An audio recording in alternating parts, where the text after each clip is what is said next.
Magandang umaga sa inyong lahat. Ako nga pala si Madel Baguio, naririto upang talakayin ng bansang New Zealand. Ang New Zealand ay isang malawak at napakagandang lupain. Ito ay matatagpuan sa timog kanlurang bahagi ng karagatang Pasipiko.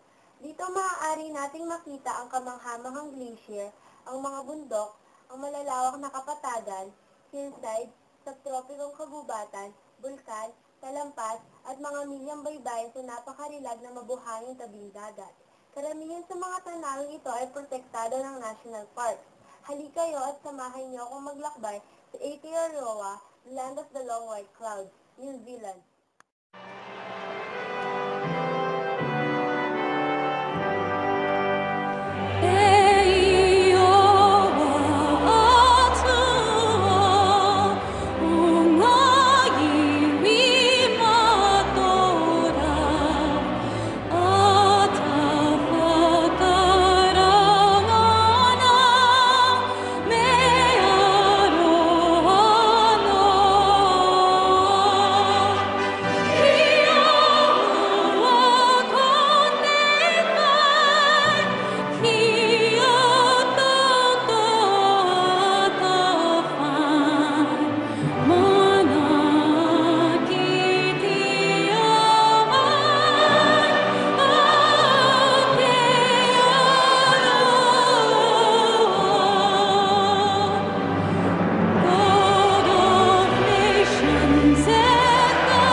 Matatagpuan sa New Zealand ang mga iba't ibang uri ng mga natatanging hayop, ibon, paniki, at mga may buhay na makikita sa ilalim ng karagatan.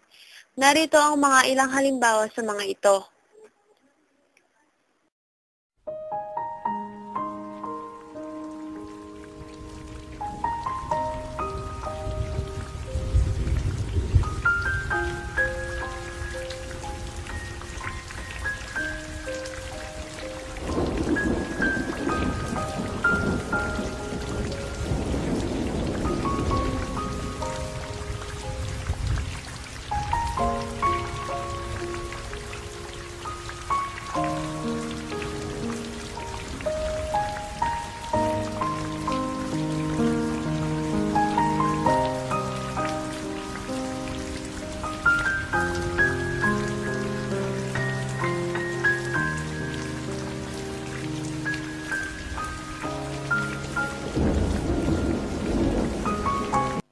Ang New Zealand ay kilala dahil sa kanyang mga kamanghamanghang mga tanawin.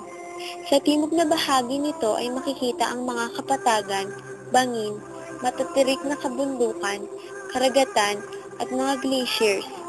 Samantalang ang hilagang bahagi naman nito ay kilala dahil sa mga aktibong bulkan. Dahil sa kagandahan ng tanawin, marami na ring mga pelikula ang ginawa sa lugar na ito. Kabilang narito ang tanyag na Lord of the Rings.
Maraming salamat sa pagsama sa akin sa makabuluhang paglalakbay sa Land of the Long White Clouds, New Zealand.